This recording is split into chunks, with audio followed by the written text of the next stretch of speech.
নওজওয়ানেরা বানা সোনার মানিকেরা আল্লাহর ওলি আমার আপনার পীর মুজাদ্দিদ জামান কুতুবুল আলম আমির শরিয়া দাদা হুজুর পীর কিবলা রাহমাতুল্লাহ আলাইহির কথাটা যখন বললেন বসিরহাটে আল্লামা রুহুল আমিন রাহমাতুল্লাহ আলাইহি হুজুর আমার জামাটা খুলে ফেললেন, গায়ের জামাটা খুলে ফেললেন, গায়ের জামাটা খুলে ফেলে দৌড়ে গিয়ে ওই পুকুরে ঝাঁপ দিলেন। আল্লামা হুজুর যখন পীরের কথাটা শুনলেন, অভিভাবকের কথাটা শুনলেন, তখন জামাটা খুলে দৌড়ে সবার আগে উনি পুকুরে গিয়ে ঝাঁপ দিয়েছেন। নওজওয়ানেরা বারা বসিরহাটে আল্লামা হুজুর রাহমাতুল্লাহ আলাইহি যখন পুকুরে নেমে গেছেন, সকলের আগে তার পরে অন্য মুরিদ মুতাকিনেরা চলে গেলেন। অন্য মুরিদ মুতাকিনেরা ওই পুকুরে নেমে হুজুর আমার ওই পুকুরে নামার পরে হুজুরের অনুমতি পেয়ে পুকুরটা সুন্দরভাবে পরিষ্কার করলেন, কচুরি পানাগুলোকে তুলে ফেললেন। ও নওজওয়ানেরা আব্বারা সোনার মানিকেরা, আপনি পীরকে কতটা মানেন, আমরা কতটা মানি একটু শোনেন। পুকুরটা কচুরি পানাগুলো তোলা হয়ে গেল, সমস্ত মুরিদগুলো চলে আসলো।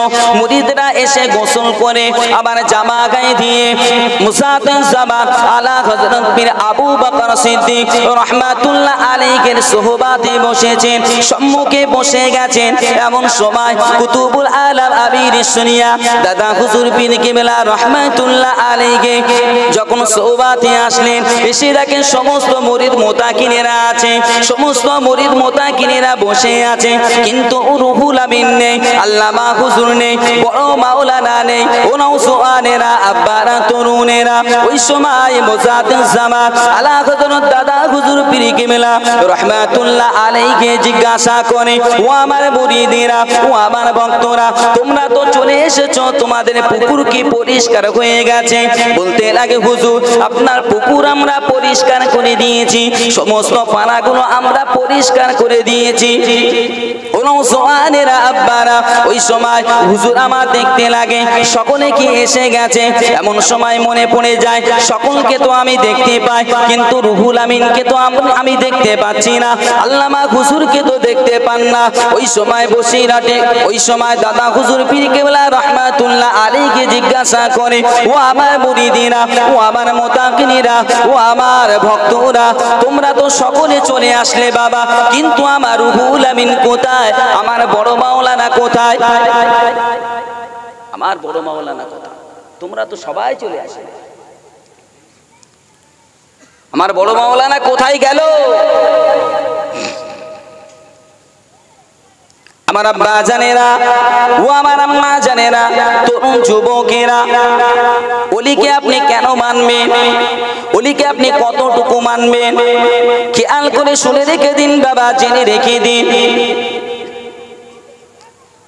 মুজাদ্দিদ জামান আলা হযরত দাদা হুজুর পীর কিবলা রাহমাতুল্লাহ আলাইহি যখন উপস্থিত মুরিদ মুতাকিনদেরকে জিজ্ঞাসা করলেন, তাদের তরফ থেকে জবাব আসে, হুজুর আল্লামা রুহুল আমিন রাহমাতুল্লাহ আলাইহি হুজুর এখনো পুকুরে আছে, তিনি এখনো উঠে আসেননি, এখনো তিনি ওঠেননি, এখনো তিনি পুকুরে আছেন। মুজাদ্দিদ জামান আলা হযরত দাদা হুজুর পীর কিবলা রাহমাতুল্লাহ আলাইহি আর দেরি করলেন না বাবা, আর দেরি করলেন না, উনি সাথে সাথে পুকুরের কিনারায় চলে গেলেন, পুকুর ধারে চলে গেলেন। পুকুর ধারে গিয়ে দেখেন বসিরহাটে আল্লামা রুহুল আমিন রাহমাতুল্লাহ আলাইহি হুজুর আমার পুকুরে কচুরে পানাগুলো তোলা হয়ে গেছে, পানাগুলো ওঠানো হয়ে গেছে।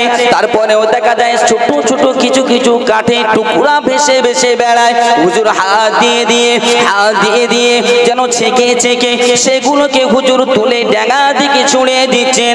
মুজাদ্দিদ জামান কুতুবুল আলম আমির শরিয়া দাদা হুজুর পীর কিবলা রাহমাতুল্লাহ আলাইহি হুজুর আমার ডাক দেয়, ও বাবা বড় মাওলানা, আমার সকল মুরিদ মুতাকিনরা চলে গেল, সবাই চলে গিয়ে গোসল করেছে, জামা পরিধান করে আমি মুজাদ্দিদ জামান আমার সুহবাতে বসে গেছে। ও বাবা রুহুল আমিন, তুমি কেন এখনো উঠলে না বাবা? ও বাবা রুহুল আমিন, তুমি কেন এখনো পুকুরে আছো? ওই সময় আল্লামা হুজুর জবাব দেয়, হুজুর যে পীরের অনুমতি নিয়ে আমি এই পুকুরে নেমেছি, হুজুর যে পীরের অনুমতি নিয়ে আমি এই পুকুরে নেমেছি, যে কাজের আদেশ পেয়ে যে পুকুরে আমি নেমেছি, সেই পীরের আদেশ না আসা পর্যন্ত আমি রুহুল আমিন কেমনে পুকুর থেকে উঠে যায়? একটু জোরে হবে না সুবহানাল্লাহ? আর একটু জোরে হবে না? কতটা মানবেন পীরকে? পীরকে মানলেই হয়ে যাবে। শুধু মুখে বললাম দাদা হুজুরের ভক্ত, এটাই হয়ে গেল। দাদা হুজুরের মুরিদ, এর নাম কি হয়ে গেল? মুরিদ বেনে গেলে আমরা মুরিদ হয়ে গেলাম না। তার জীবন আদর্শটা দেখে, তার ইবাদত জিন্দেগিটা দেখে, কেমন ভাবে ইবাদত করতেন, সেইগুলোকে আপনি নেন, সেইভাবে আপনার জীবনটা আপনি তৈরি করেন। আপনি যখন একটা বিশ্ববিখ্যাত মুজাদ্দিদকে আপনি ভালোবাসেন, আপনি মহাব্বত করেন, পীর বলে যাকে আপনি মানেন, অথচ যে ব্যক্তিটা নামাজ এক ওয়াক্ত ছেড়ে দেননি, আপনি কিভাবে ছাড়তে পারেন নামাজ? যে মানুষটা বেকার সময় একটা মিনিটও দেননি, আপনি কিভাবে অ্যান্ড্রয়েড সেটের পিছনে ঘন্টার পর ঘন্টা আপনি সময় দেন? আপনি কিভাবে চায়ের দোকানে বসে ঘন্টার পর ঘন্টা আপনি গল্পে মেতে ওঠেন? ওই সময় গল্প না করে আপনি যদি তাসবিহ জপেন, আল্লাহ আল্লাহর জিকির করেন, আপনার কলব, আপনার অন্তরটা পরিষ্কার হবে। দেখা যাবে আপনিও আল্লাহ পাক আপনার প্রতি খুশি হয়ে রুহুল আমিন রহমাতুল্লাহ আলাইহির মতো আপনি ওলি হয়ে যেতে পারবেন। বলেন না সুবহানাল্লাহ? আমার আল্লাহ কি পারেন না? আমার আল্লাহ পারবেন না? ওলির দরজা বন্ধ আছে নাকি? নবীর দরজা বন্ধ, লা বা'দা নাবিয়্যা। ওলির দরজা বন্ধ নেই। আপনি চাইলে আপনি ওলি হতে পারেন। ইবাদত, আপনি ইবাদত যদি না করেন, আমরা ইবাদত যদি না করি, ওলি কেমনে হবে? ওলিদের জীবন আদর্শ আপনি দেখেন, যাদেরকে আপনি সহজে বুঝে আপনি ইবাদত করতে পারবেন। আল্লাহ রসুলের জীবন আদর্শগুলো আপনি দেখেন, শুনছেন, দেখা পড়া তো দূরের কথা, আমরা তো শুনছি অটোমেটিক। গ্রামে পাড়ায় পাড়ায় মহল্লায় মাশাআল্লাহ এখন তো মসজিদে মসজিদে বায়ান চলছে নাকি? ইমাম সাহেব বলছে, আমরা এত শুনছি, তারপরেও বাপ খুব দুঃখ লাগে, খুব আফসোস লাগে, মানুষ হিদায়াত হতে চায় না, সঠিক রাস্তায় যেতে চাই না। ফাযকুরুনি আযকুরকুম। আল্লাহ বলছে, বান্দা তোরা আমাকে একবার ডাক দে, আমি আল্লাহ 10 বার তোদের ডাকে সাড়া দেব। বলেন না সুবহানাল্লাহ? আর কি নেবেন? আপনার রব চায় সর্বদা আপনার ডাকে সাড়া দিতে। আপনার রব চায় না আপনি জাহান্নামে চলে যান, আপনার রব চায় না আপনি জাহান্নামী হন। কারণটা কি? আল্লাহ কেন চায় না যে আমরা জাহান্নামে যাই? আল্লাহ কেন চায় না যে আমরা জাহান্নামে যাই? আল্লাহ জানে যে উম্মতে মুহাম্মাদিরা, বলেন না সুবহানাল্লাহ, উম্মতে মুহাম্মাদিকে আল্লাহ চায় না জাহান্নামে দিতে। আল্লাহ রাসূল সাল্লাল্লাহু আলাইহি ওয়াসাল্লাম বলছেন যে কিয়ামতের ময়দানে, মাহশারের দিনে আল্লাহ যখন হিসাব নেবেন, আল্লাহ যখন হিসাব নেবেন, ওই হিসাবের সময় 120টি 120টি কাতার হবে। কটা বললাম? 120টি কাতার। এই 120টি কাতারের মধ্যে 80টা কাতার আমার নবীর, আপনার নবীর হবে। বলেন না সুবহানাল্লাহ? আর বাকি 40টা কাতার যত নবী আল্লাহ দুনিয়াতে পাঠিয়েছেন তার উম্মত হবে, নবীরা হবে। কোনোভাবে চাই না। আল্লাহ বললেন, কোনো না কোনো ভাবে আমি চাই যে আখিরি নবীর উম্মতেরা, উম্মতি মুহাম্মাদিরা, তাদেরকে আমি কোনো কারণে, কোনো ইবাদতের কারণে, আমলের কারণে আমি আল্লাহ তাদেরকে জান্নাতে দিতে চাই।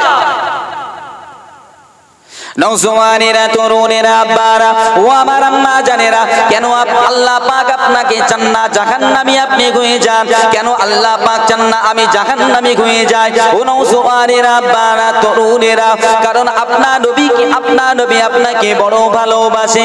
আমার নবী আমাদেরকে বড় ভালোবাসে, মহাব্বত করে প্যার করে। আমার নবী হলেন শাফিয়ে মুসাফা। কিয়ামতের ময়দানে, মহাশরের দিনে যখন সবাই গভীর চিন্তার মধ্যে থাকবে, আতঙ্কের মধ্যে থাকবে, ওই সময় আমার আপনার নবী আল্লাহর দরবারে শাফাআত করবেন, আল্লাহর দরবারে সুপারিশি করবেন। ও নওজওয়ানেরা, একজন নবীর শাফাআত গ্যারান্টেড হবে সর্বপ্রথম সর্বাগ্রে। তিনি অন্য কেউ নন, তিনি হলেন আমার আপনার নবী, আখিরি নবী, লা বাদা নবিয়া। তারপরে আর কোন নবী পৃথিবীতে আসবে না, পৃথিবীতে আসবে না। সে নবী তো অন্য কেউ নয়, সেই নবী হলো আমার আপনার নবী। আর একটু জোরে হয় না, মন খুলে সুবহানাল্লাহ। ও নওজওয়ানেরা, তরুণেরা, আব্বারা, আমার আল্লাহ পাক বলেন, যদি আখিরি নবীর উম্মতদেরকে আমি জাহান্নামে দিয়ে দিই, আখিরি নবীর উম্মতদেরকে যদি আমি জাহান্নামে ভরে দিই, তাহলে আমার নবী, আমার হাবিব, আমার বন্ধু হাবিবুল্লাহ কন্দন করবে, মাকামে মাহমুদে গিয়ে সিজদায় পড়ে যাবে। আমার নবীর কান্না আমি আল্লাহ সহ্য করতে পারি না। আমার নবী কন্দন করুক, আমি আল্লাহ এটা মেনে নিতে পারি না। আমি আল্লাহ চাই না আমার হাবিবের, আমার বন্ধুর চোখ দিয়ে দু ফোঁটা অশ্রু ঝরে যা। আর একটু জোরে হবে না? আপনার জাহান্নামে যাবার, জান্নাতে যাবার থেকে জাহান্নামে যাওয়া আপনার জন্য অনেক কঠিন, আপনি জানেন না। উম্মতি মুহাম্মাদীদেরকে জান্নাতে যাওয়া যে কঠিন, তার থেকে আরো কঠিন জাহান্নামে যাওয়া। আপনি জানেন না আপনার জন্য কি অফার রয়েছে। আপনি একটু শুনেন, আমল করার চেষ্টা করেন, একটু বেঁচে চলেন, সালাত আদায় করেন, রাসূলের সুন্নাত দাড়িটা রাখেন, একটা সুন্নতি লেবাস পরেন।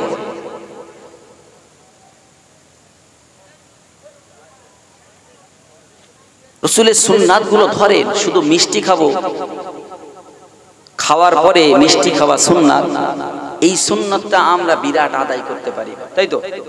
এটা একটা রাসূলের সুন্নাত।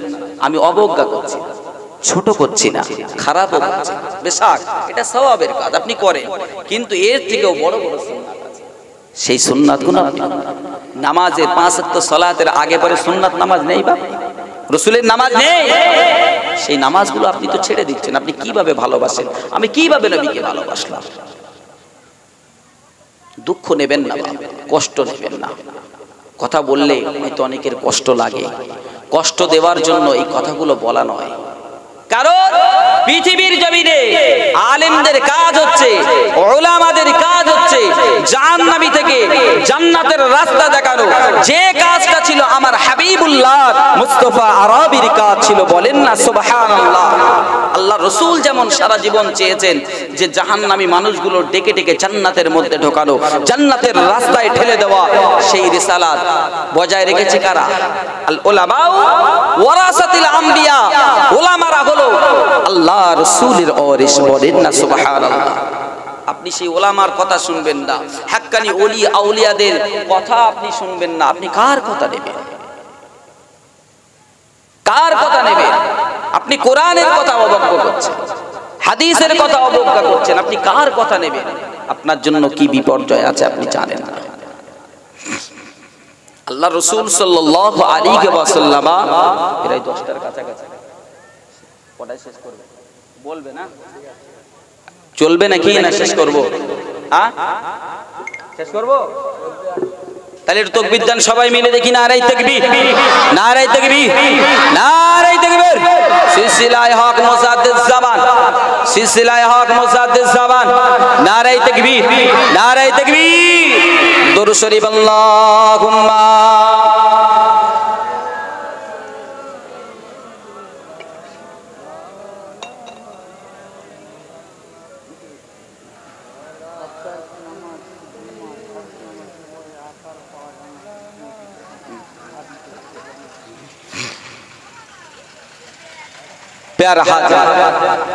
নামাজ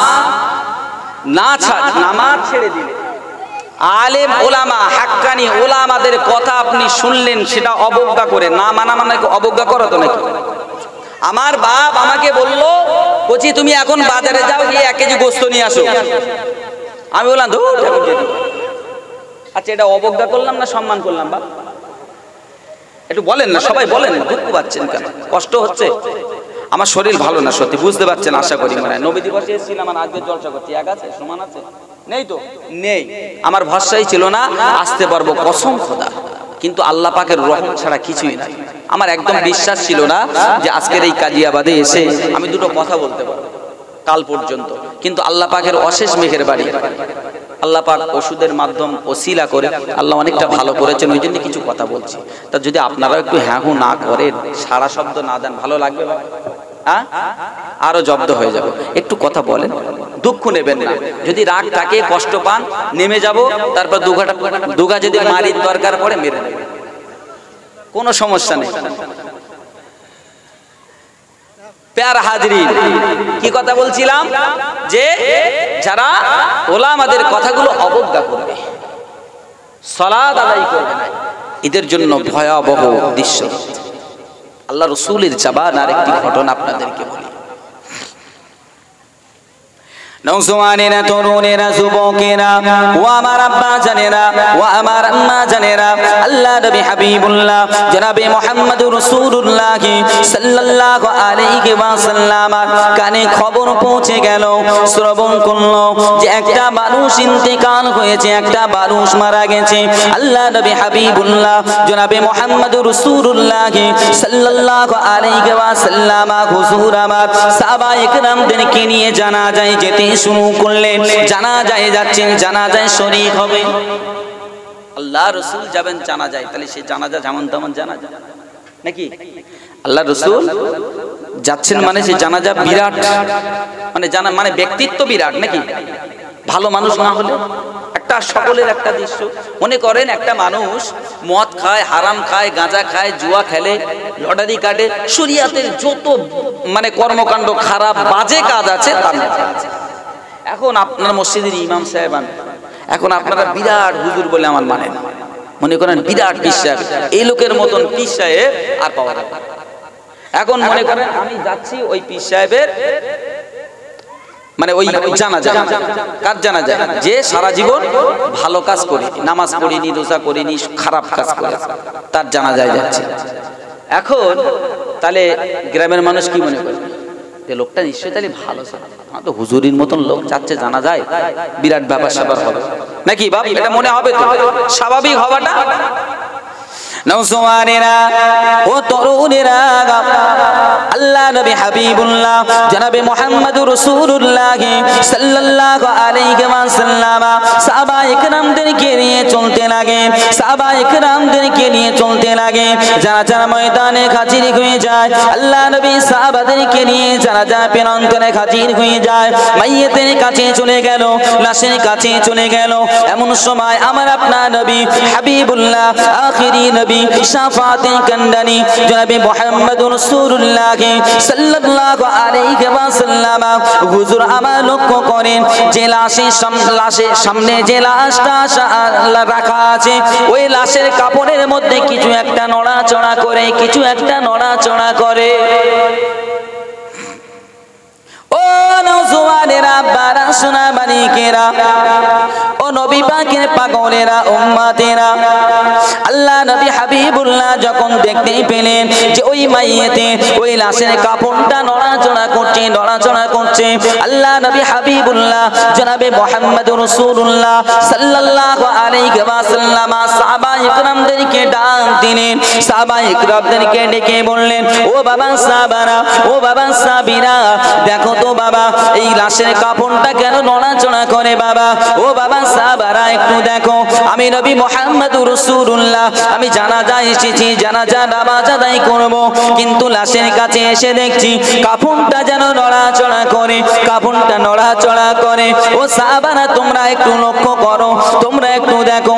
সাহাবায়ে কেরামের সাহাবীরা লক্ষ্য করলো, খেয়াল করলো, আল্লাহ রাসূলকে বলল, ইয়া রাসূলুল্লাহ, ইয়া হাবিবাল্লাহ, আপনি যেটা দেখেছেন সঠিক দেখেছেন, আপনি সত্য দেখেছেন, আমরাও তো দেখতে পাচ্ছি যে লাশের কাফনটা যেন নড়াচড়া করে।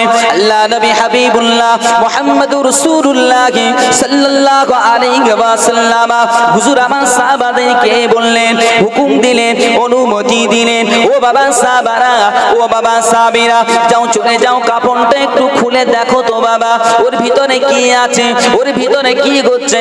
আমি নবী, আখিরি নবী, আমি মুহাম্মদুর রাসূলুল্লাহ সাল্লাল্লাহু আলাইহি ওয়াসাল্লাম, আমি একটু দেখতে চাই,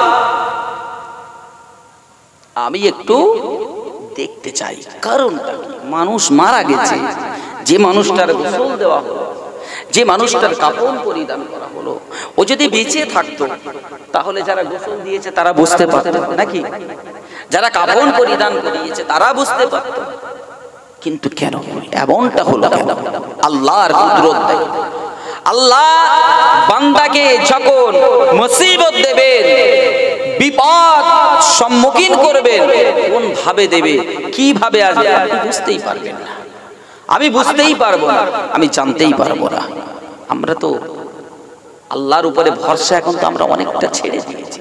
আল্লাহর ভরসা আমাদের থেকে যেন অনেক উঠে গেছে। সেই ভরসা, সেই তাওয়াক্কুল আমাদের মধ্যে নেই। বা নওজওয়ানের আম্মা জানেরা, ও আমার আব্বা জানেরা, আল্লাহ নবী হাবিবুল্লাহ জনাবে মুহাম্মদুর রাসূলুল্লাহ সাল্লাল্লাহু আলাইহি ওয়াসাল্লাম হুজুর আমার সাহাবাদেরকে যখন বললেন, ও বাবা সাহাবারা, একবার কাফনটা খোলো বাবা, ও বাবা সাহাবারা, কাফনটা একবার খোলো বাবা, কাফনটা কেন নড়াচড়া করে, আমি হাবিবুল্লাহ একবার দেখতে চাই, আমি হাবিবুল্লাহ একবার দেখতে চাই। ও নওজওয়ানের আব্বারা, আল্লাহ নবী সাহাবারা কাফনটা একটুখানি ফাঁকা করলেন, একটুখানি খুলে দিলেন। খুলে দেওয়ার সাথে সাথে সাহাবায়ে কেরামেরা চমকে উঠলেন, সাহাবায়ে কেরামেরা চমকে উঠলেন। আল্লাহ নবীকে হাক দেয়, ইয়া রাসূলুল্লাহ, ইয়া হাবিবাল্লাহ হুজুর, ইয়া রাসূলুল্লাহ, ইয়া হাবিবাল্লাহ হুজুর, আপনি একবার দৃষ্টি আকর্ষণ করুন, আপনি একবার দেখুন, ইয়া রাসূলুল্লাহ, এমন দৃশ্য তো আমরা কোনোদিন দেখি না। ও নওজওয়ানেরা আব্বারা, আল্লাহ নবী বলেন, আল্লাহ নবী ডাকেন, ও বাবা সাহাবারা, কি ব্যাপার, ও বাবা সাহাবারা, তোমরা কেন চমকে উঠলে বাবা, কেন চিৎকার করে উঠলে বাবা, কারণটা কি বাবা একটু বলো বাবা। ওই সময় সাহাবায়ে কেরামেরা বলেন, ইয়া রাসূলুল্লাহ, ইয়া হাবিবাল্লাহ হুজুর, এই মাইয়েতের, এই মৃত লাশের কাফনটা এমনি এমনি নড়াচড়া করে না। ইয়া রাসূলুল্লাহ, ইয়া হাবিবাল্লাহ, এই কাফনটা এমনি এমনি নড়াচড়া করে না। এই কাপড়ের মধ্যে একটা বিষাদর সাপ রয়েছে, যে সাপটা এই লাশের গোশতটা ছিঁড়ে ছিঁড়ে খায়। লাশের, মৃত লাশ, সেই লাশের গোশতটা ছিঁড়ে ছিঁড়ে খাচ্ছে। কি আশ্চর্য ব্যাপার! আল্লাহ নবী সাহাবা হযরতে আবু বকর সিদ্দিক রাদিয়াল্লাহু তাআলা আনহু হুজুর রেগে গেলেন, মনে মনে ইচ্ছা করলেন, ইরাদা নিলেন যে একে মেরে ফেলতে হবে। এত বড় স্পর্ধা! আল্লাহর নবী যে জানাজায় এসেছে, আর সেই রকম একটা লাশের মধ্যে প্রবেশ করে রাসূলকে অপমান করে, তোরই একটা লাঠি হাতে করে নিলেন, একটা লাঠি কুচে কুচে হাতে করে নিয়ে গেলেন, আস্তে আস্তে যাচ্ছে। তো এমন সময় ওই সাপটা কাপড়ের ভিতর থেকে মাথাটা উঁচু করেছে। নওজওয়ানেরা আব্বারা, ও সোনার মানিকেরা, শরীয়ত আপনি মেনে নিন, নামাজ আদায় করুন, যাকাত আদায় করুন, খেয়াল করে শুনে রেখে দিন বাবা আমার। আল্লাহ নবী সাহাবা হযরত আবু বকর সিদ্দিক রাদিয়াল্লাহু তাআলা আনহু বাগানটা কাটে নিয়ে যখন দিকে দিকে আগিয়ে যাচ্ছেন, গুটি গুটি পায়ে যখন আগিয়ে যাচ্ছেন, ওই সময় ওই সাপটা, ওই বিষাদর সাপটা যেন আল্লাহ দরবারে ফরিয়াদ চেয়ে নিয়েছে, আল্লাহ দরবার থেকে অনুমতি যেন চেয়ে নিয়েছে। ও রব্বুল আলামিন, আল্লাহ পাক আপনার হুকুমে, আপনার অনুমতিতে এখানে আমি এসেছি, কিন্তু আপনার নবী জানাজায় হাজির হয়েছে, আপনার হাবিবুল্লাহ জানাজা নামাজটা আদায় করবেন। ও রব্বুল আলামিন, আল্লাহ পাক আপনার রাসূলের সাহাবারা হাজির আছে, আর আপনি আমাকে এখানে পাঠিয়েছেন, আমি এর কাপড়ের মধ্যে প্রবেশ করে আমি এর গোশতগুলো খুবলে খুবলে খাই। ও রব্বুল আলামিন, আল্লাহ তোমার হাবিবে, তোমার বন্ধুর, তোমার নবীর সাহাবা হযরত আবু বকর সিদ্দিক রাদিয়াল্লাহু তাআলা আনহু হুজুর একটা লাঠি নিয়ে আমার দিকে আসে। ও রব্বুল আলামিন, আল্লাহ হয়তো আমাকে মেরে ফেলবে, আমাকে হয়তো প্রাণে শেষ করে দেবে। ও রব্বুল আলামিন, আল্লাহ একবার আমার জবানটা খুলে দাও, একবার আমার জবানটা খুলে দাও, আমি কিছু সময়ের জন্য আমি আপনার হাবিবের সঙ্গে, আবু বকরের সঙ্গে আমি কথা বলতে চাই। একটু জোরে হবে না সুবহানাল্লাহ? আর একটু জোরে হবে না? দরুদ শরীফ আল্লাহুম্মা সাল্লি আলা